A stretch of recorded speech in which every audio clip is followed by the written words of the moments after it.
창세기 1장 14절에서 19절 말씀입니다. 같이 봉독하시겠습니다.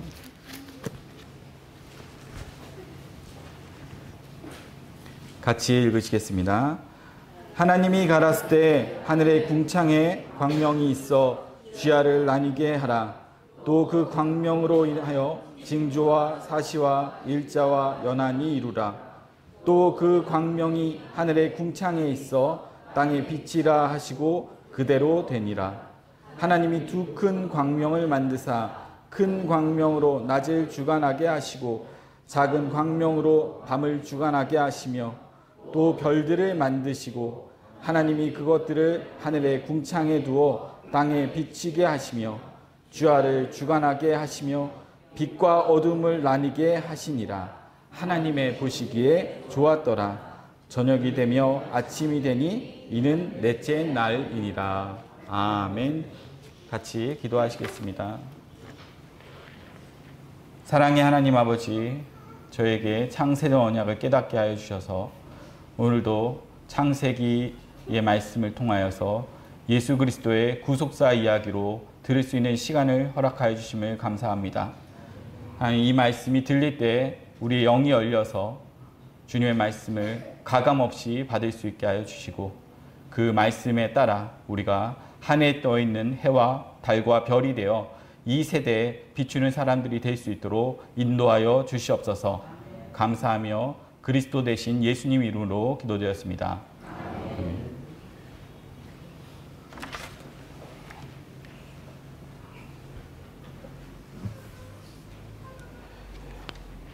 안녕하십니까?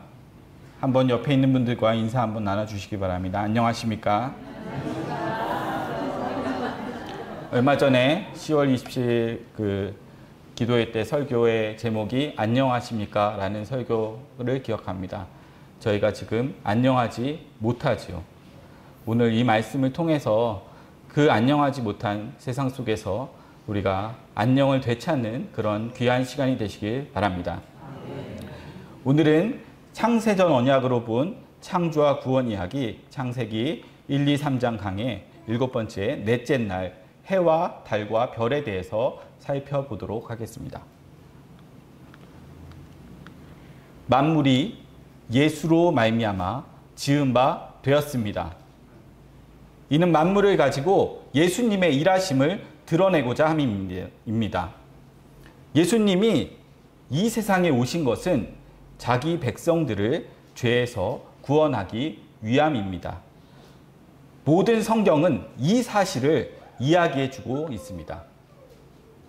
창세기 1장의 창조 이야기도 예수님께서 역사 속에서 자기 백성들을 죄에서 구원하는 일들을 창조라는 사건으로 말해주고 있는 것입니다.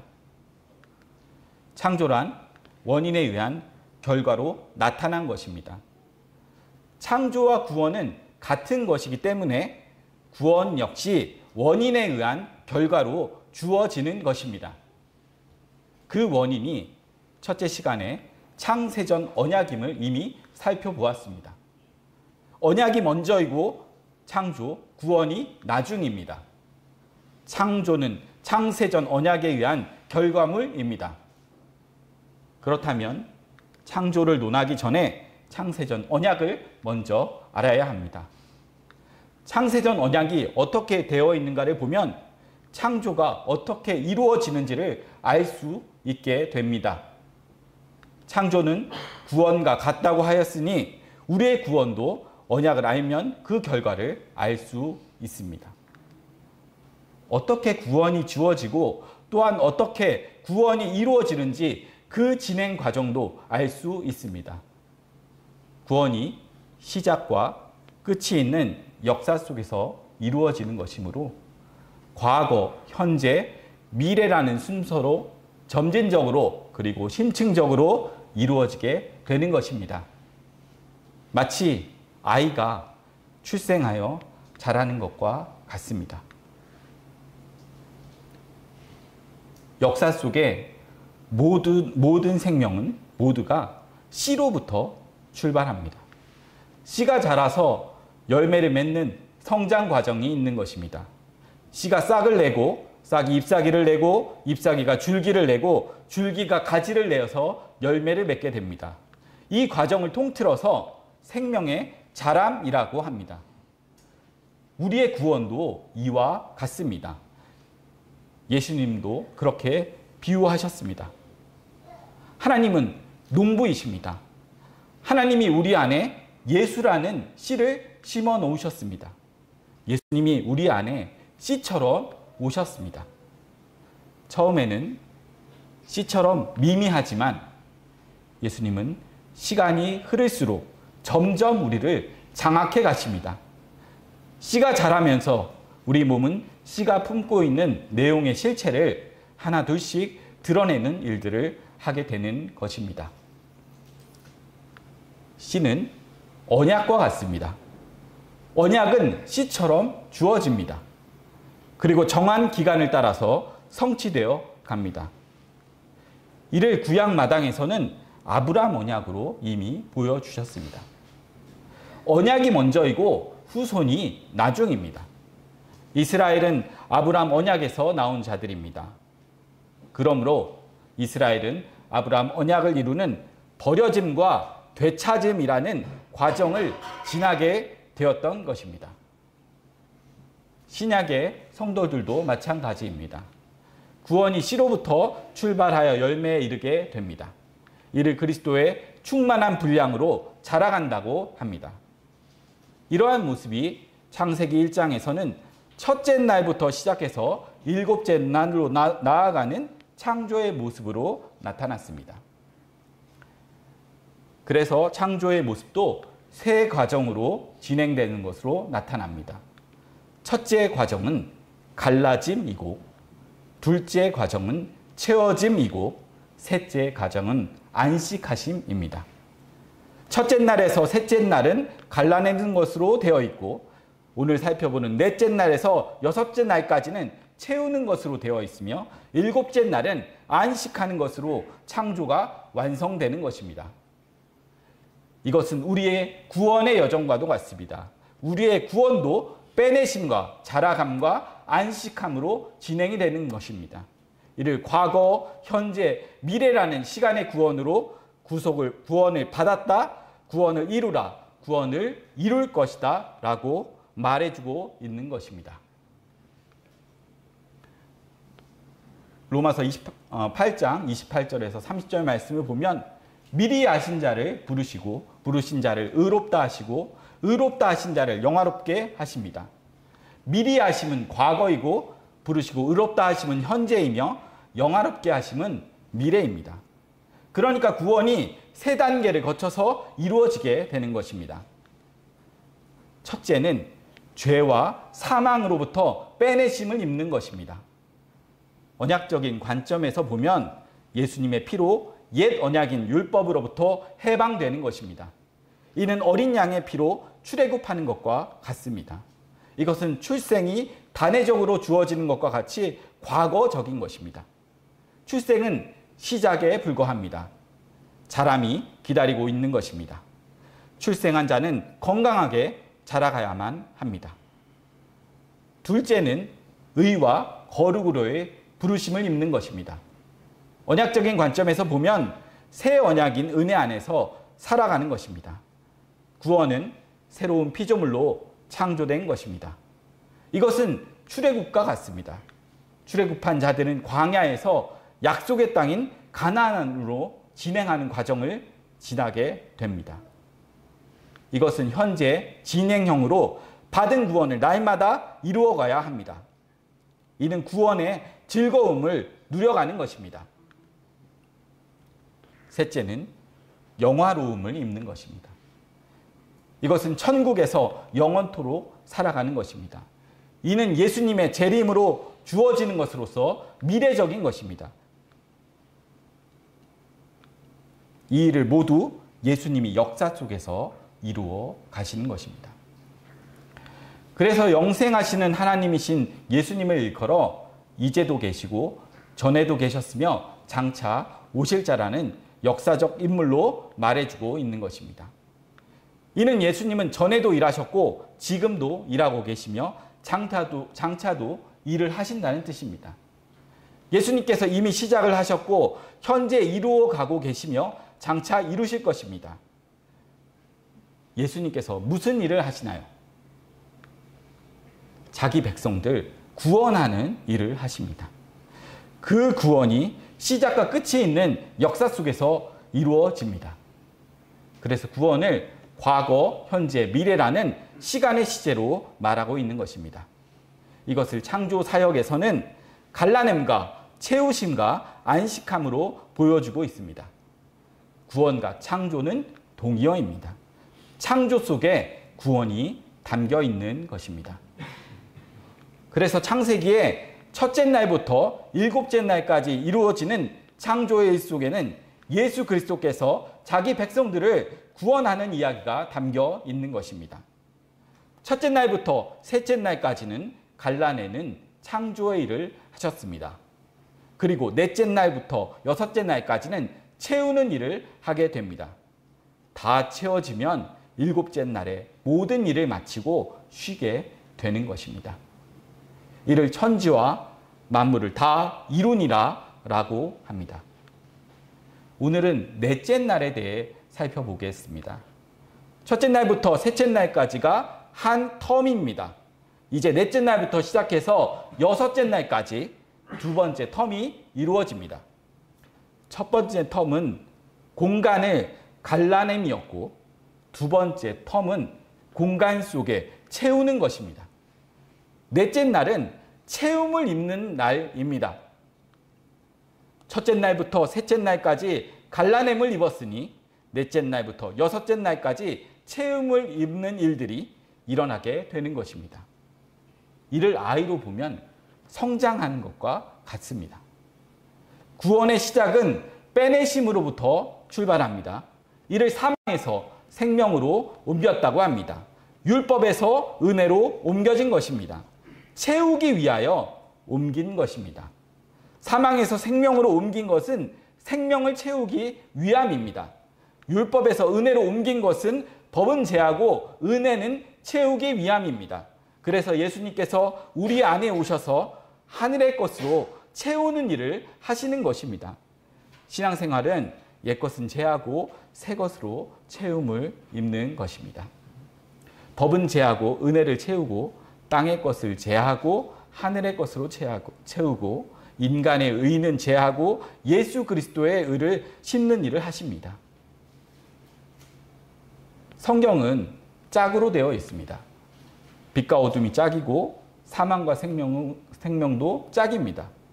천국과 지옥도 하늘과 땅도 율법과 은혜도 옛 언약과 새 언약도 모두 짝입니다. 구약과 신약도 짝이며 육과 영, 옛사람과 새사람, 신자와 불신자 모두 짝입니다.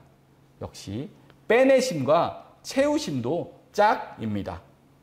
하나님은 짝을 가지고 일을 해 나가십니다. 그래서 창조의 사건도 짝으로 나타난 것입니다. 창조 6일도 서로 짝으로 되어 있습니다. 첫째 날과 넷째 날이 짝이고 둘째 날과 다섯째 날이 짝이며 셋째 날과 여섯째 날이 짝이 됩니다. 첫째 날은 빛이 있으라입니다. 이는 빛이 세상에 오심을 말합니다. 빛이 오심으로 하나의 세상이었던 것이 빛과 어둠이라는 두 세상으로 갈라짐이 일어나게 됩니다. 빛을 낮이라 하고 어둠을 밤이라 칭하였습니다. 참 빛이 오셔서 흑암 속에서 빛의 아들들을 불러내었습니다. 참 빛이 오므로 어둠의 세계에 있던 빛의 아들들이 출현하게 된 것입니다. 이것이 넷째 날 해와 달과 별의 창조로 나타났습니다. 둘째 날은 궁창을 중심으로 궁창 윗물과 궁창 아랫물의 갈라짐입니다. 이것이 다섯째 날 바다에는 각종 고기로 채우시고 하늘에는 각종 새로 채우시는 것으로 나타났습니다. 궁창 아래에는 각종 고기로 채우시고 궁창 위에는 각종 새들로 채우신 것입니다. 셋째 날은 물속에서 마른 땅을 끄집어내서 바다와 땅을 분리합니다. 이것은 여섯째 날 짐승과 사람의 창조로 나타났습니다. 바다는 땅을 상징하고 물속에서 나온 마른 땅은 하늘을 상징합니다. 땅을 육이라고 하고 하늘을 영이라고 합니다. 땅의 기운으로 살아가는 자를 육에 속하였다고 하는데 이를 짐승이라고 하고, 하늘의 기운으로 살아가는 자를 영에 속하였다고 하는데 이를 사람이라고 합니다.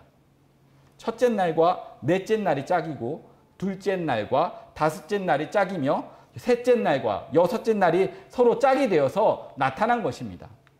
첫째, 둘째, 셋째 날은 천지라는 공간을 만든 날이고, 넷째, 다섯째, 여섯째 날은 천지 속에 만물을 채운 날입니다. 공간 속에 채움이 다 이루어진 것이 천지와 만물이 다 이루니라가 됩니다. 그리하여 일곱째 날에 모든 것을 다 마치시고 안식하게 되는 것입니다. 첫째 날 빛이 있으라는 예수님이 이 세상에 오심을 의미한다고 하였습니다. 둘째 날 궁창으로 윗세상과 아랫세상을 나누심은 예수님의 십자가로 하늘의 백성과 땅의 백성으로 나누어짐을 의미한다고 하였습니다. 셋째 날 물속에서 마른 땅을 끄집어내신 것은 예수님이 무덤 속에 있는 자기 백성들을 끄집어내심을 의미한다고 하였습니다. 이러한 순서로 예수님의 일하심을 본다면 넷째 날은 예수님께서 부활하신 후에 일하심의 모습이 되는 것입니다. 예수님이 부활하시고 무슨 일을 하셨나요?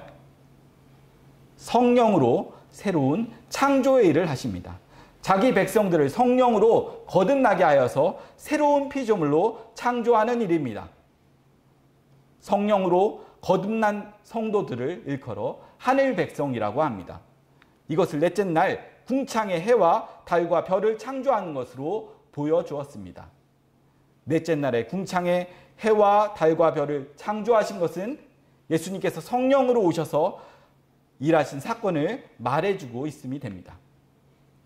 성령의 오심으로 새로운 시대가 열리게 되었습니다. 성령으로 새로운 백성들이 생겨난 것입니다. 이를 영적 이스라엘이라고 합니다. 성령으로 거듭난 자들을 빛의 아들들이라고 합니다. 빛의 아들들이 모인 곳을 일컬어 교회라고 합니다. 교회는 천국을 예표합니다. 위의 궁창인 것입니다. 어둠 속에 빛의 나라가 생기게 된 것입니다.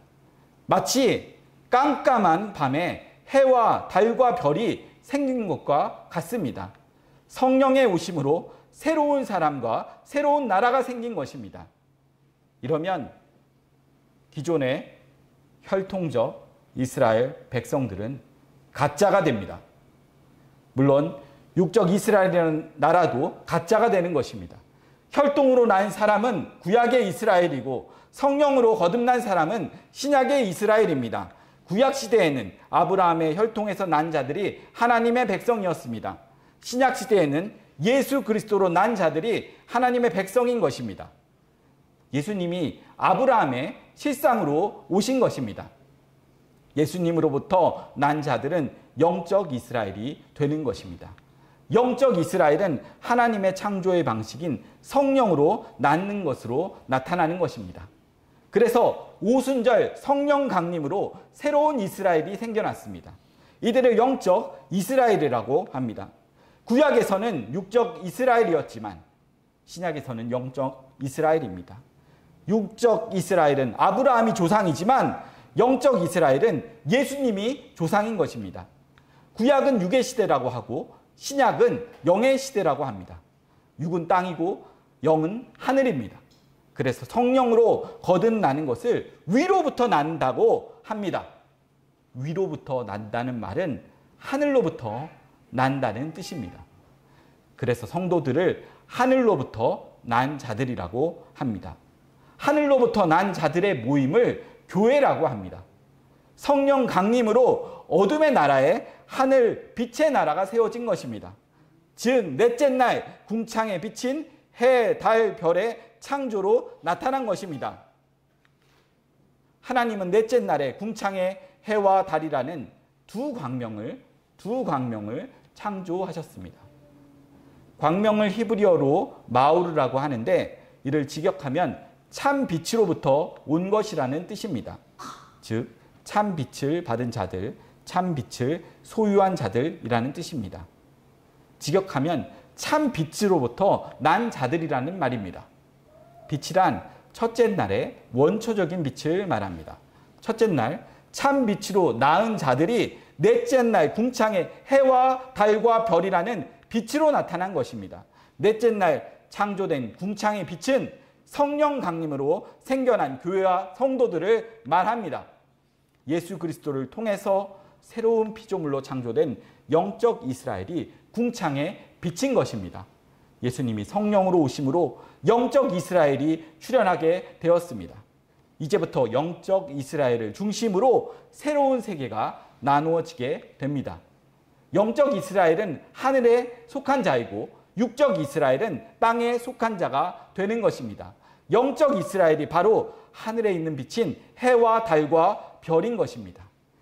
다니엘은 이를 궁창의 해같이 빛나는 자들이라고 하였습니다. 잘 보시면 첫째 날에 빛이 나타납니다. 넷째 날에도 빛이 나타납니다. 첫째 날 빛은 빛 그 자체입니다. 원빛입니다. 참빛이라고도 합니다. 넷째 날 빛은 참빛으로부터 나온 복사빛입니다. 그러니까 첫째 날 빛은 원본이고 넷째 날 빛은 복사본 빛이 되는 것입니다. 요한복음 1장에서 예수님의 오심을 참빛이 세상에 왔다고 하였습니다. 참빛이라는 말은 거짓빛을 전제로 하는 말입니다. 거짓빛이 무엇입니까? 예수님이 참빛이니까 빛을 의인화하면 사람이 됩니다. 참빛이신 사람은 예수님입니다. 그래서 예수님을 인자라고 합니다. 인자란 사람의 아들이라는 뜻입니다. 이는 예수님만이 참 사람이라는 뜻입니다. 사람은 하나님의 형상을 입은 자입니다. 죄인인 아담으로부터 난 자들에게는 하나님의 형상이 없습니다. 그러므로 이 땅에서 난 자들은 참 사람이 아닌 것입니다. 가짜 사람입니다. 이를 짐승이라고 합니다. 하나님은 가짜 사람들 중에서 이스라엘을 하나님의 백성이라고 칭하였습니다. 칭하였다는 말은 실상은 아닌데 간주해 주셨다는 뜻입니다. 예수님이 오시기 전에는 구약의 이스라엘이 하나님의 백성으로 간주되었습니다. 이는 장차 참 하나님 백성이 오기까지 그림자로서 하나님 백성 노릇을 한 것입니다. 이를 기능적 이스라엘이라고 합니다. 때가 참에 하나님이 참 아들을 보냈습니다. 그분이 바로 예수님입니다. 그래서 예수님을 인자라고 하는 것입니다. 예수님이 하나님의 참 아들로 나타나자 그동안 하나님의 아들 행세를 한 육적 유대인들은 가짜로 드러나게 된 것입니다. 하나님은 거룩한 분입니다. 거룩한 하나님의 아들은 의인이라야 합니다. 의인이란 죄가 없는 사람을 말합니다. 모든 인간은 죄인인 아담의 후손입니다. 아담의 후손은 모두가 다 죄인입니다. 하나님께서 아담의 후손 중에서 아브라함을 택하십니다. 그리고 그의 후손들을 어린 양의 피 안에서 의롭다 여겨주십니다. 이들이 유월절 어린 양의 피로 출애굽한 구약의 이스라엘인 것입니다. 실제로는 의롭지 않은데 어린 양의 피 안에서 의롭다고 여겨주신 것입니다.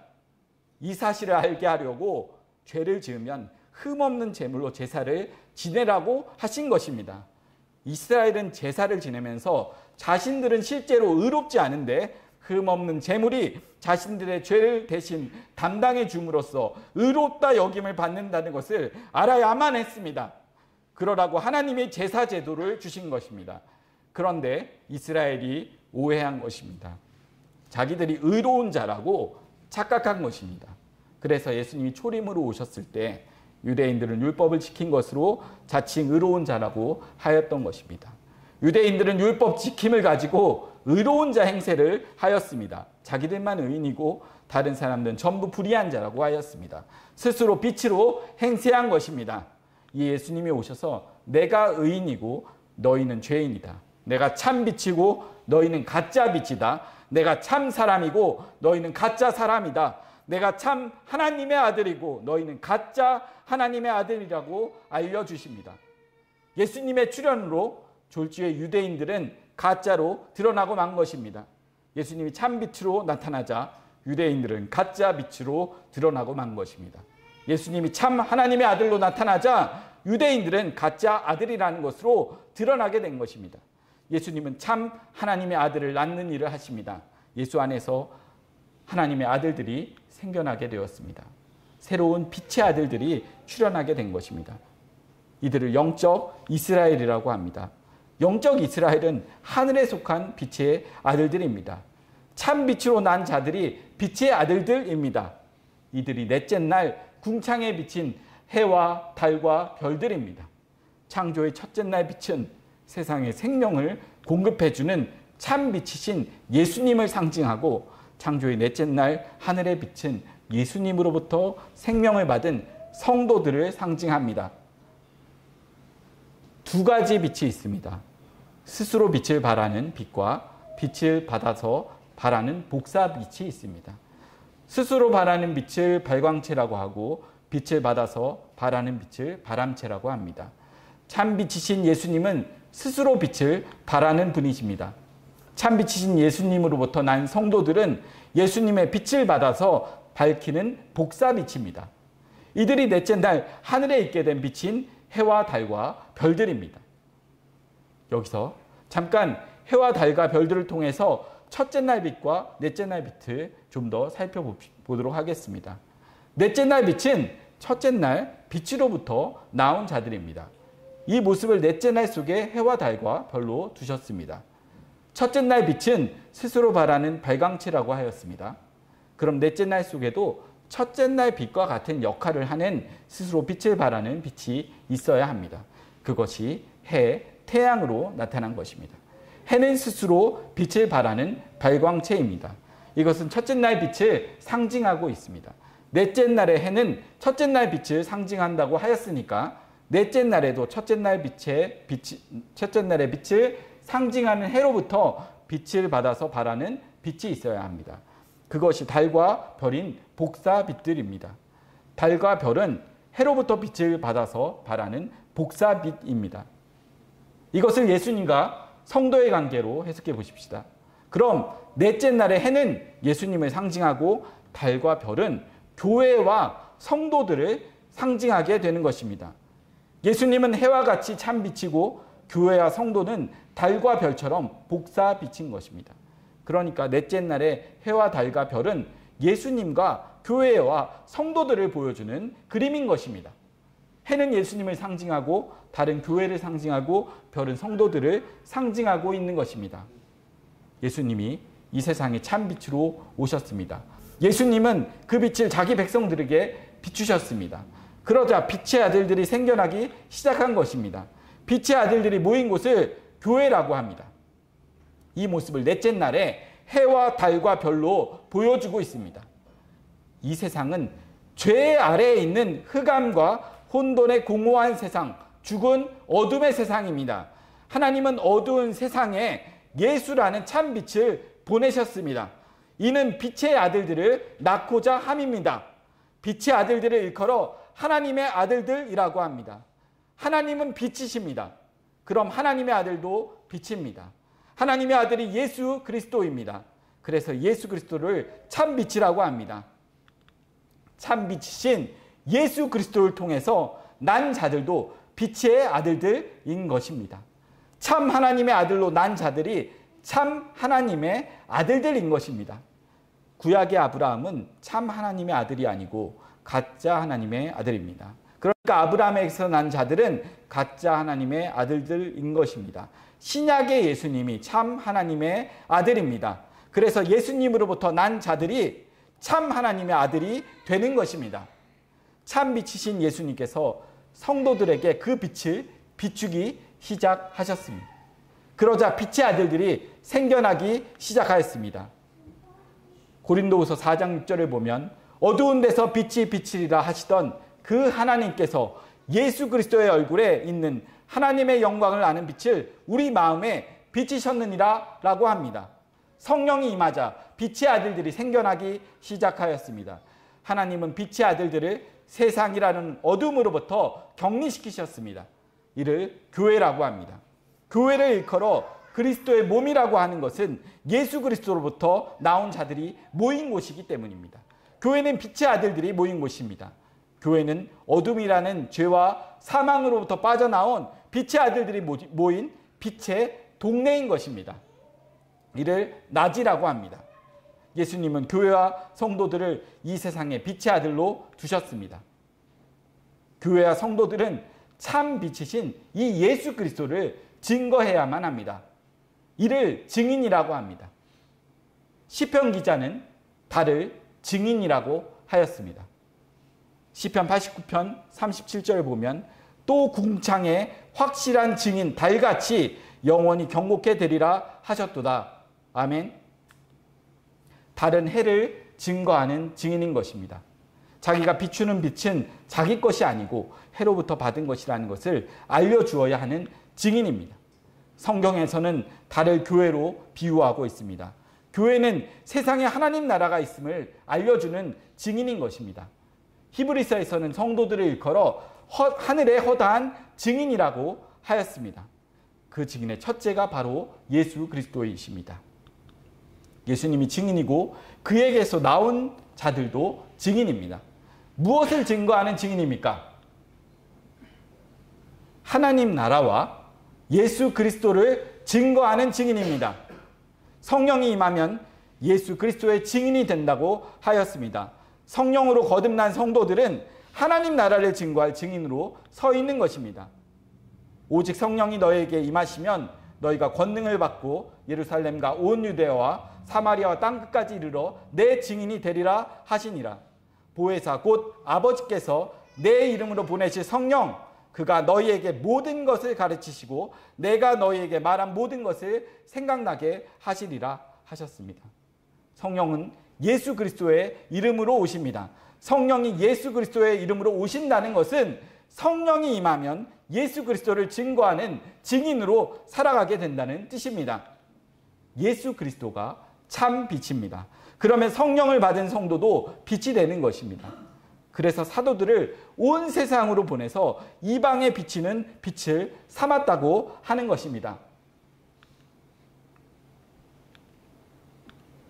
증인은 보고 들은 것을 증거해야 합니다.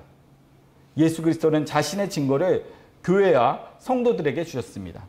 성령이 오셔서 예수 그리스도부터 보고 듣고 배운 것을 세상에 알리라고 합니다. 이것이 어두운 세상을 비추는 해, 달, 별이 해야 하는 일입니다.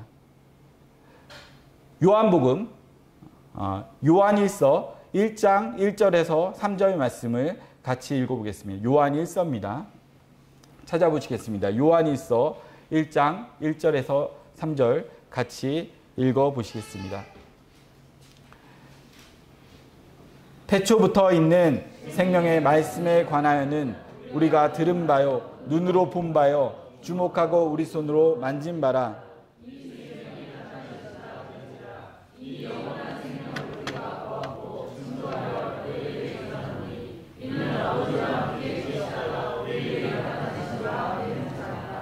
우리가 보고 들은 바를 너희에게도 전함은 너희로 우리와 사귐이 있게 하려 함이니 우리의 사귐은 아버지와 그 아들 예수 그리스도와 함께함이라. 아멘. 사도 요한은 태초부터 있는 생명의 말씀에 관하여 말합니다. 태초부터 있던 생명의 말씀이 육신을 입고 이 세상에 오셨습니다. 그분이 바로 예수 그리스도입니다. 예수 그리스도는 제자들에게 나타내신 바 되었습니다. 그래서 사도 요한은 태초부터 있던 생명의 말씀을 눈으로 보았고 손으로 만졌고 귀로 들었다고 하는 것입니다.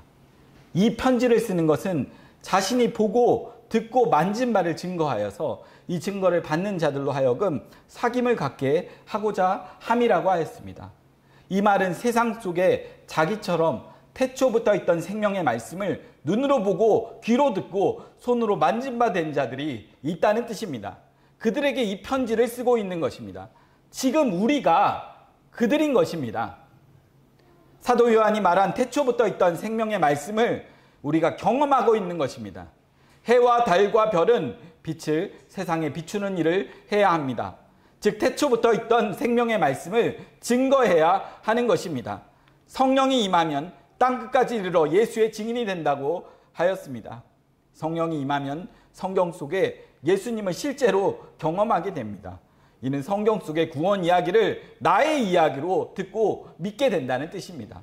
그래서 예수님은 너희 빛을 등경 위에 두어서 사람들에게 비추라고 하신 것입니다.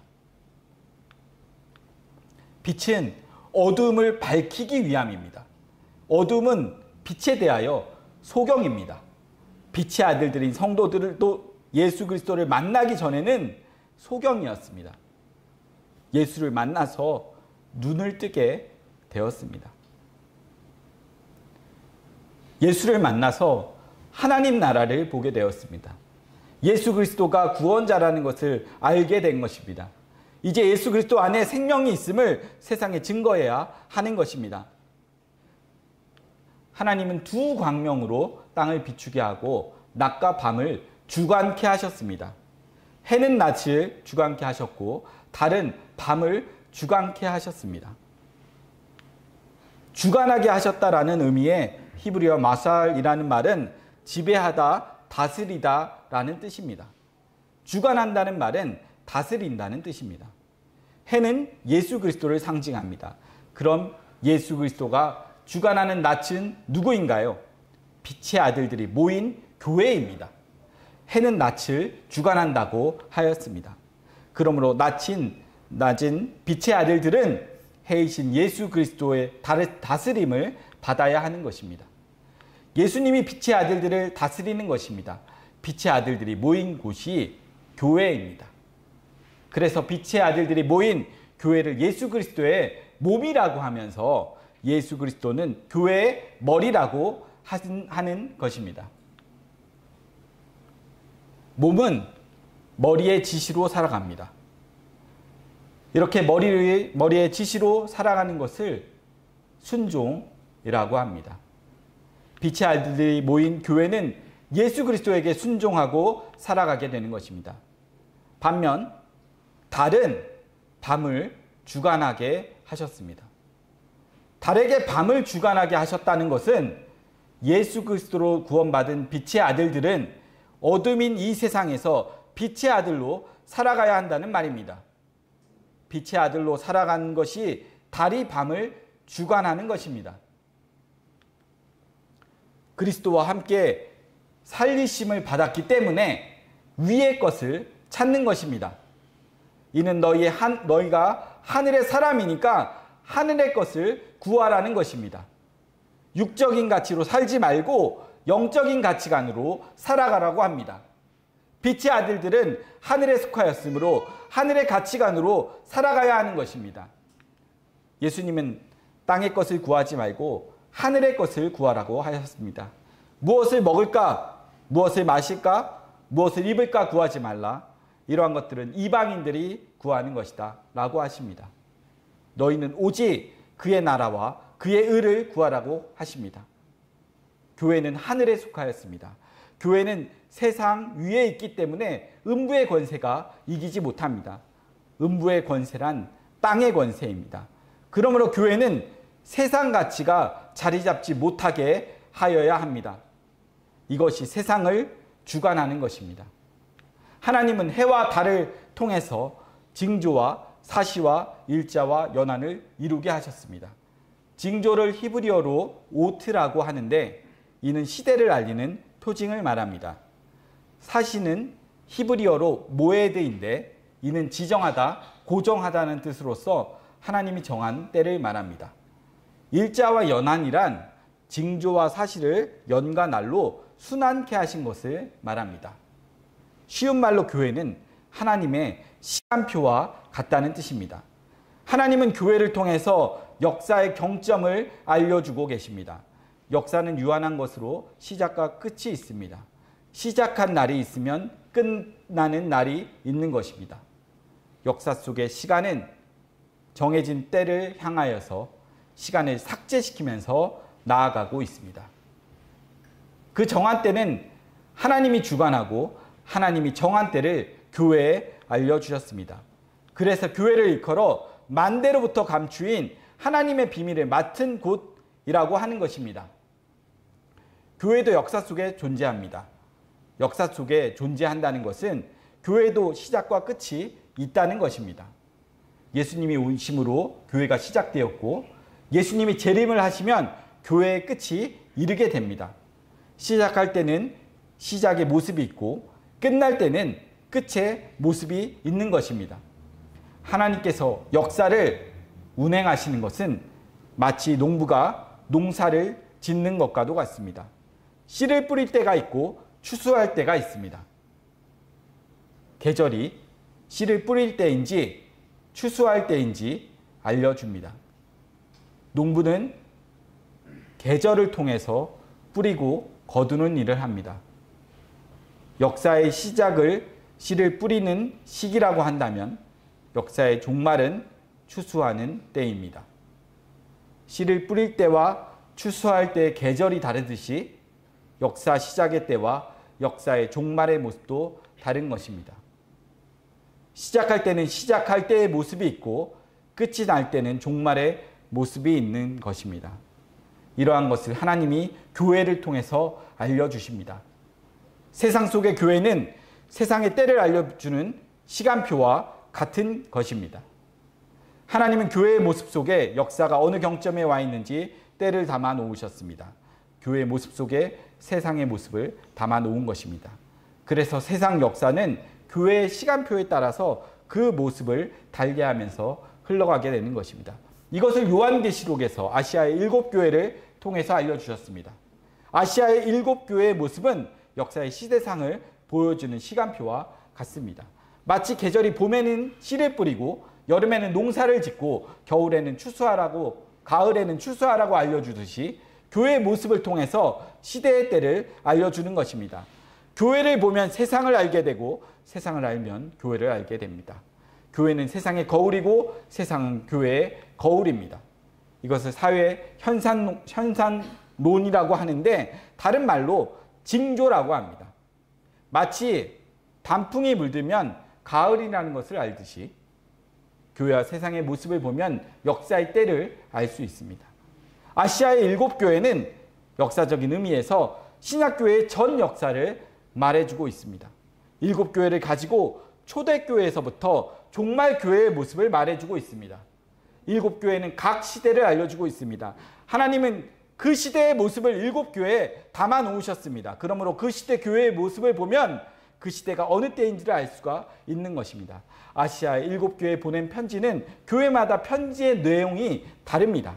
이는 각 교회에 보낸 편지마다 그 시대상을 담고 있기 때문입니다. 그러므로 7교회는 이 세상이 어떤 시대인지 알려주는 시간표와 같습니다.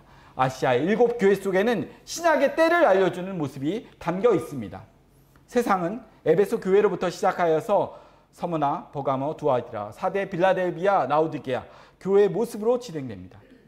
에베소 교회는 교회가 세워지는 초대교회를 보여주고 서머나 교회는 로마의 박해로 일어나는 순교 시대를 상징합니다. 버가모 교회는 교회가 로마의 국교가 되는 시대를 상징하고 두아디라 교회는 교회가 로마 국교가 되면서 극심하게 타락하는 중세 암흑 시대를 보여줍니다. 사대교회는 로마 카톨릭에서 종교개혁이 일어나는 개혁교회 시대를 보여주고 빌라델비아 교회는 개혁교회의 복음이 온 세상에 퍼져나가는 선교 시대를 상징합니다. 라오디게아 교회는 예수님이 재림하시기 전 종말의 교회 시대를 상징합니다. 구약교회는 예수님의 초림으로 끝나게 되었습니다. 신약교회는 예수님의 재림으로 끝나게 됩니다. 이것을 에베소 교회로부터 시작해서 라오디게아 교회로 끝나는 것으로 담아 놓았습니다. 에베소 교회는 초대교회를 상징하고 있으며 라오디게아 교회는 예수님의 재림하기 직전에 종말교회를 상징하고 있습니다. 그러므로 라오디게아 교회의 모습 속에는 종말의 시대상도 들어있는 것입니다. 예수님은 이것을 징조라고 하셨습니다.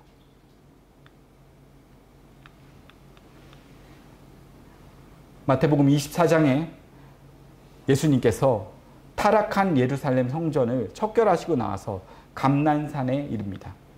그리고는 때가 이르면 예루살렘 성전이 완전히 멸망당할 것을 말씀하십니다.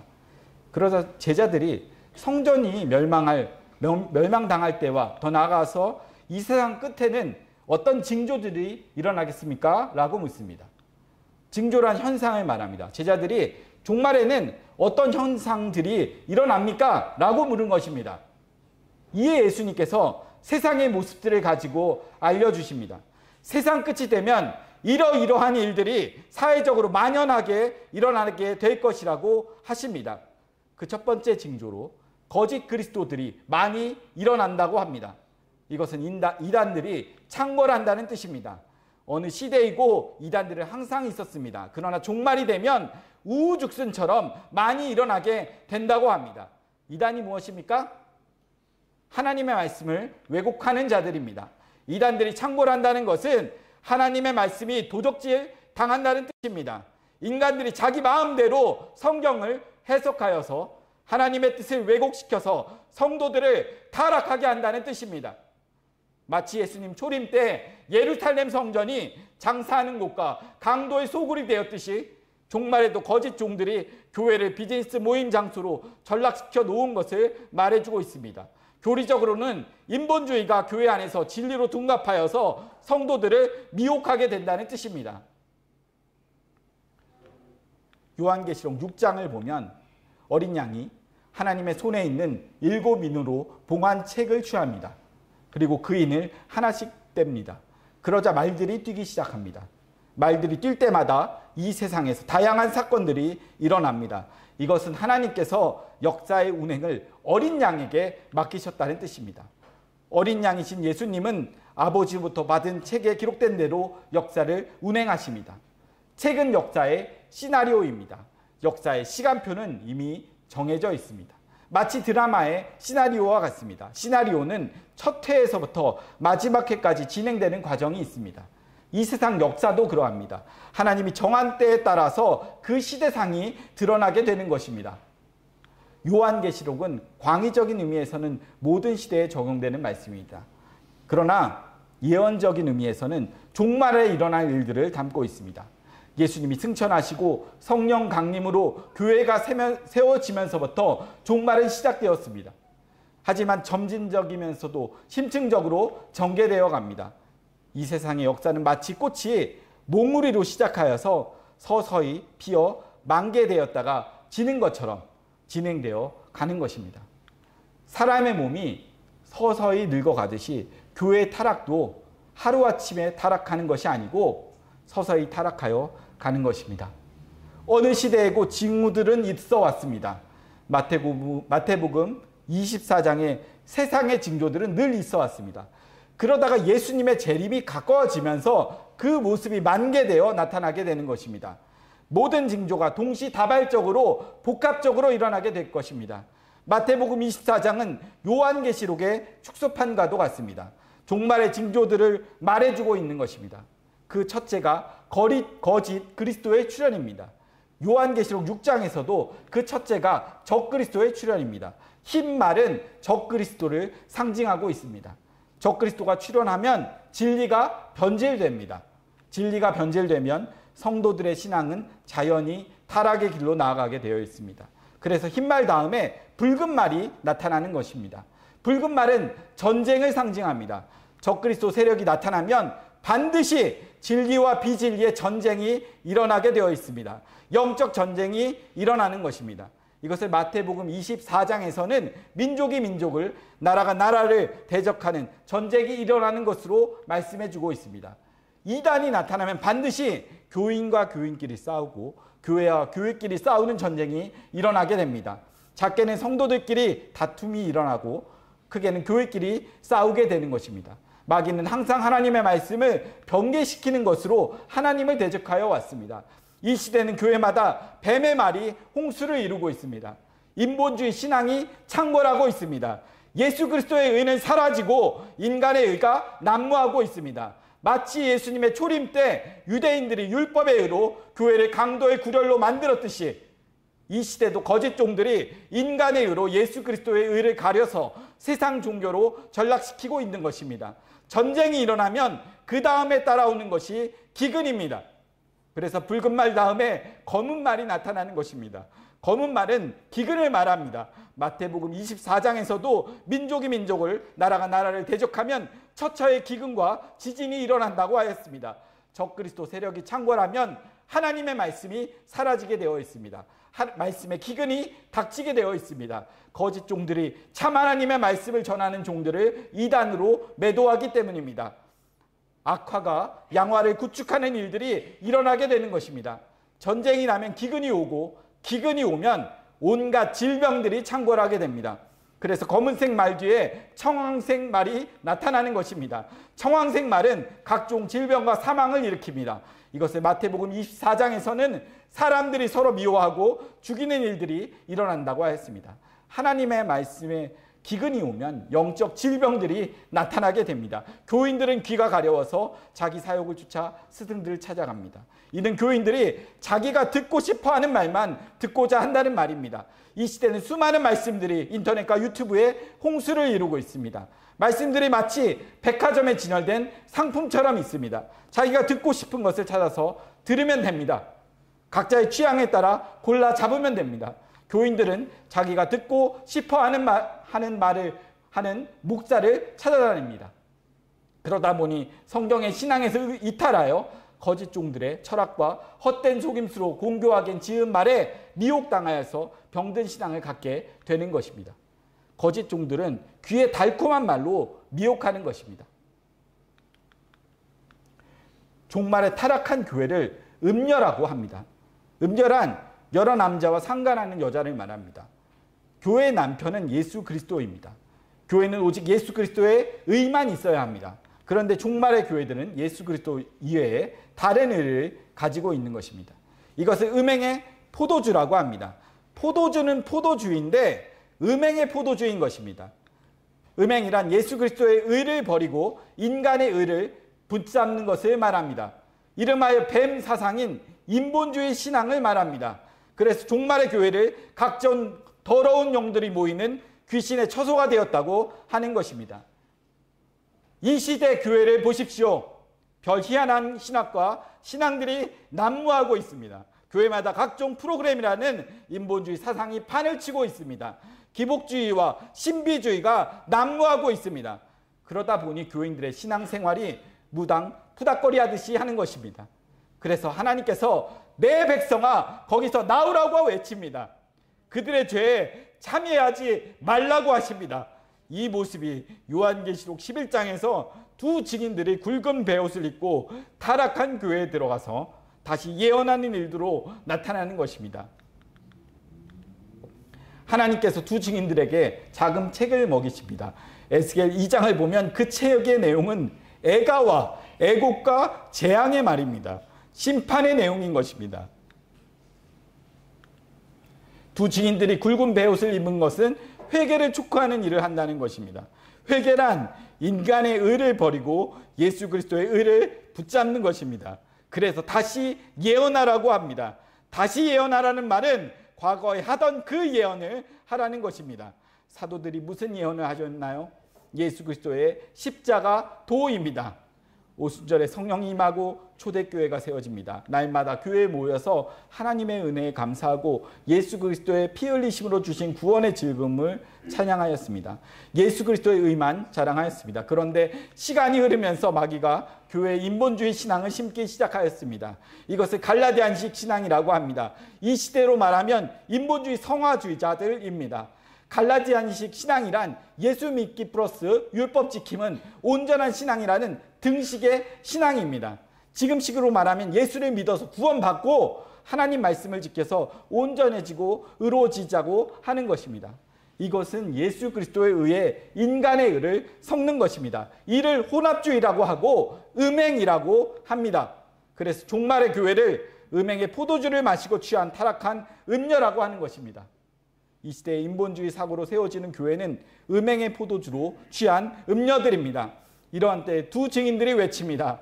엘리야와 세례 요한처럼 회개를 촉구하게 됩니다. 강력한 하나님의 말씀을 가지고 타락한 신앙에서 돌이키게 하는 일을 하는 것입니다. 마치 손에 낫을 들고 곡식을 추수하듯이 교회 안에서 참과 거짓을 갈라내는 일을 하게 되는 것입니다. 이 모습은 구약에서부터 줄곧 있어 왔던 것입니다. 아방 시절에 거짓 선지자들이 바알과 아세라로 미혹하여 백성들의 신앙을 여호와를 떠나도록 하였습니다. 이때 엘리야가 이스라엘 백성들에게 둘 사이에서 머뭇거리지 말고 돌이키라고 외칩니다. 이것이 구약의 끝인 말라기 선지자가 활동하는 때까지 이르게 됩니다. 구약의 마지막 선지자인 말라기는 하나님께서 엘리야를 보내신다고 하였습니다. 엘리야가 와서 백성들의 마음을 하나님께로 돌이키게 한다고 하였습니다. 예수님의 초림 때 세례 요한이 엘리야의 심령과 능력으로 와서 강력하게 회개를 촉구합니다. 예수님의 재림 때에도 두 증인들이 엘리야의 능력과 심정으로 와서 강력하게 회개하라고 촉구하게 됩니다. 종말의 두 증인들이 엘리야의 능력과 심정으로 일을 한다는 것은 종말 때 교회의 영적 상태가 구약의 아방 때와 같다는 뜻입니다. 또한 예수님의 초림 때 강도의 구렬이 된 성전과도 같다는 뜻입니다. 모두가 거짓 하나님을 믿고 있는 것입니다. 아방 시절의 백성들은 거짓 하나님을 믿었습니다. 거짓 선지자들이 바알과 아세라를 하나님이라고 가르쳤기 때문입니다. 백성들이 쉽게 넘어간 것은 바알과 아세라가 이 땅에 복을 준다고 했기 때문입니다. 이 시대 교회들이 예수 잘 믿으면 땅의 복을 받는다고 가르치고 있습니다. 교인들이 복주는 예수를 믿고 있는 것입니다. 예수님은 이 땅에서 빼내려고 오셨는데 거짓 종들은 이 땅에 정착하라고 합니다. 그래서 두 증인들이 땅에 거하는 자들과 한판 싸움을 하게 되는 것입니다. 교회사라는 시간표로 이 시대 교회의 모습을 보면 바로 종말에 타락한 교회의 모습을 보여주고 있습니다. 라우디게아 교회는 마지막 시대 교회의 모습을 보여주고 있는 것입니다. 예수님이 재림하시기 전에 교회의 모습을 말해주고 있는 것입니다. 라우디게아 교회의 모습이 어떤가요? 요한계시록 3장 14절에서 22절 말씀을 같이 찾아서 읽어보도록 하겠습니다. 같이 읽겠습니다. 라우디게아 교회의 사자에게 편지하기를 아멘이시오 충성되고 참된 증인이시오 하나님의 창조의 근본이신 이가 가라사대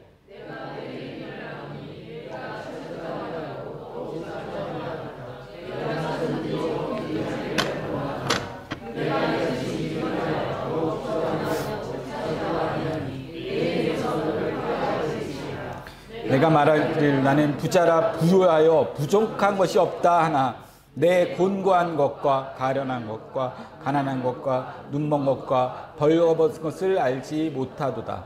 내가 너를 고나노니 내게서 불로 연단한 금을 사서 부요하게 하고 흰옷을 사서 입어 벌거벗은 수치를 보이지 않게 하고 안약을 사서 눈에 발라 보게 하라. 물은 내가 사랑하는 자를 책망하여 징계하노니 그러므로 내가 열심을 내라 회개하라. 볼지어다 내가 문 밖에 서서 두드리노니 누구든지 내 음성을 듣고 문을 열면 내가 그에게로 들어가 그로 더불어 먹고 그는 나로 더불어 먹으리라. 이기는 그에게는 내가 내 보좌와 함께 하여 주기를 내가 이기고 아버지 보좌에 함께 앉은 것과 같이 하리라. 귀 있는 자는 성령이 교회들에게 하시는 말씀을 들을지어다. 아멘. 네피림이란 거인족을 말하는데 이는 자기 힘을 의지하고 살아가는 자들을 말합니다. 이 모습이 바로 라우디게아 교회처럼 스스로 나는 부자라 부유하여 부족한 것이 없다라고 하는 것으로 나타난 것입니다. 자아도취에 빠져 있는 것입니다. 자기 것으로 만족하고 있는 것입니다. 자기 의에 사로잡혀서 자긍하고 자족하고 자만하고 자랑하고 자의하고 자고하고 있는 것입니다. 이것은 마치 인간의 힘으로 하늘에 닿고자 하던 바벨탑과 같은 것입니다. 그런데 하나님이 너무나 역겨워서 입에서 토하여 낸다고 하십니다. 이것은 이사야 1장의 모습과 같습니다. 하나님이 꼴도 보기 싫다고 하면서 다시는 내게 제사하지 말라고 하십니다. 성정 마당만 밟을 뿐이라고 하십니다. 말라기는 이러한 것을 절기의 똥을 얼굴에 쳐바른다고 하였습니다. 이는 그들의 신앙이 똥과 같다는 것입니다. 똥이란 양분이 없는 껍데기를 말합니다. 이것을 외식이라고 합니다. 예수님이 초림 때 구약 교회를 보고 외식하는 자들이라고 하였습니다. 바리새인들은 외식 신앙으로 가득했습니다. 자기 의에 사로잡혀서 영광을 받고 있습니다. 스스로 나는 부자라 부요하여 부족한 것이 없다라고 하였습니다. 예수님은 이들을 보고 독사의 자식들이라고 하였습니다. 자기 의로 치장한 자들을 독사 새끼라고 할까요? 이는 마귀적 신앙으로 치장하고 있었기 때문입니다. 마귀는 인간의 의로 예수 그리스도의 의를 가리는 일을 합니다. 이를 인본주의 신앙이라고 합니다. 인본주의 신앙이 왜 무서운가 하면 예수님의 십자가를 가리기 때문입니다. 예수님의 죽음을 헛것으로 만들기 때문입니다. 인간의 의로 예수 그리스도의 의를 가리게 되면 인간들은 자기가 죄인인 줄 모르게 됩니다. 자기가 죄인인 줄 모르면 예수님의 죽음을 헛되게 하는 것입니다. 그러면 신앙생활은 취미생활로 전락하게 됩니다. 결국 교회가 인간의 의를 인정하는 세상 종교의 놀이터가 되고 마는 것입니다. 예수님의 눈에 비친 라오디게아 교회는 차마 눈으로 볼 수 없을 정도입니다. 곤고하고 가련하고 가난하고 눈멀고 벌거벗고 있습니다.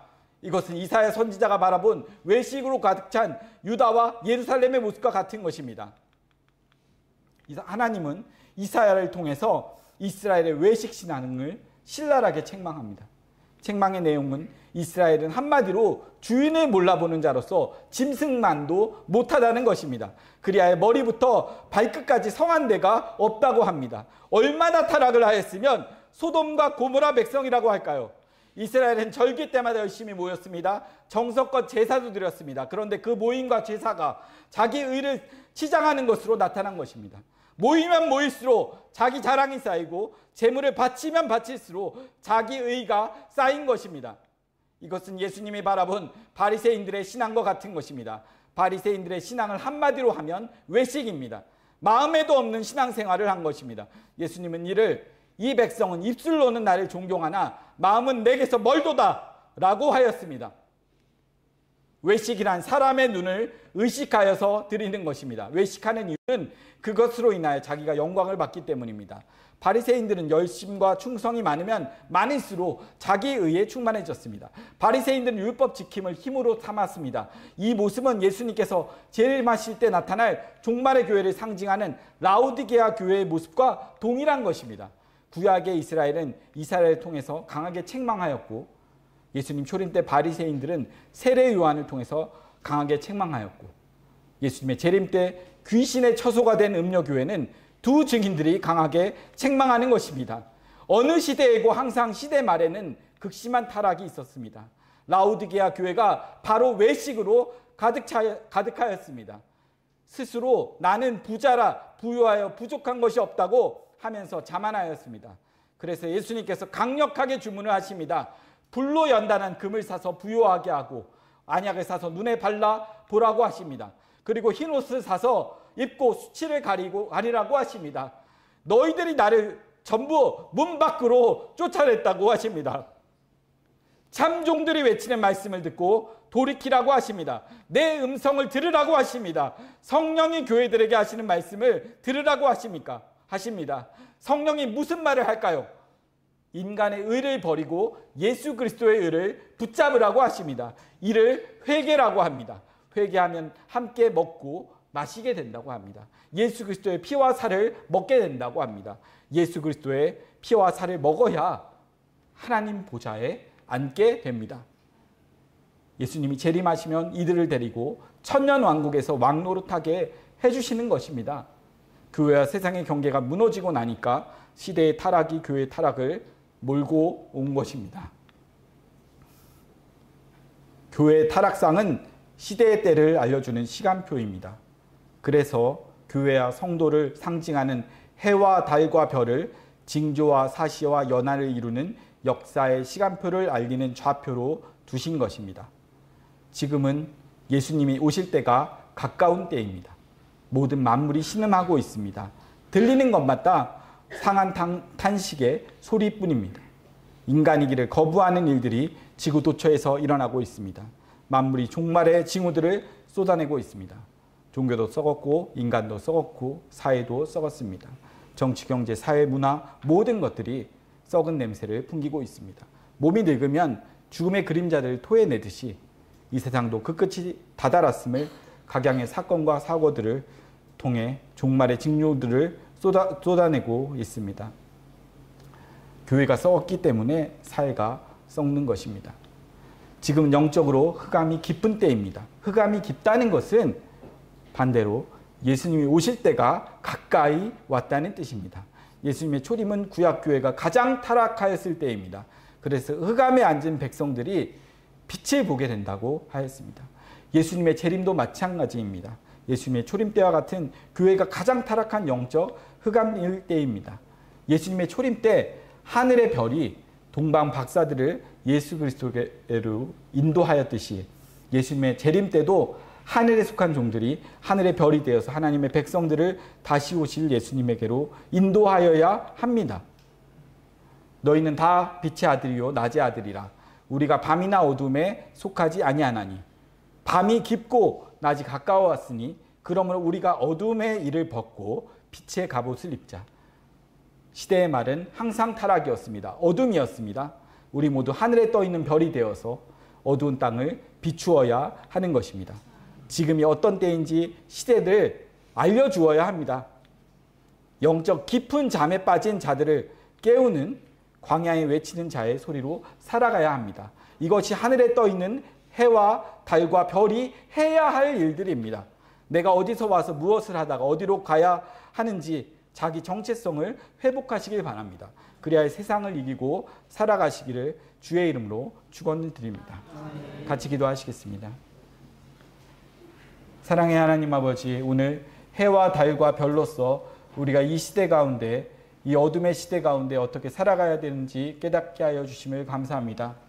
하나님, 그러나 우리는 참 빛이 아니고 복사 비침을 고백합니다. 주님의 은혜가 아니고 주님의 권유하심이 아니면 아무것도 할 수 없는 사람들임을 고백합니다. 주님, 우리에게 은혜를 베풀어 주셔서 복사빛의 사명을 잘 감당할 수 있는 목양교회 모든 성도들 되도록 주님 함께하여 주시옵소서. 감사하며 그리스도 대신 예수님의 이름으로 기도드렸습니다. 아멘.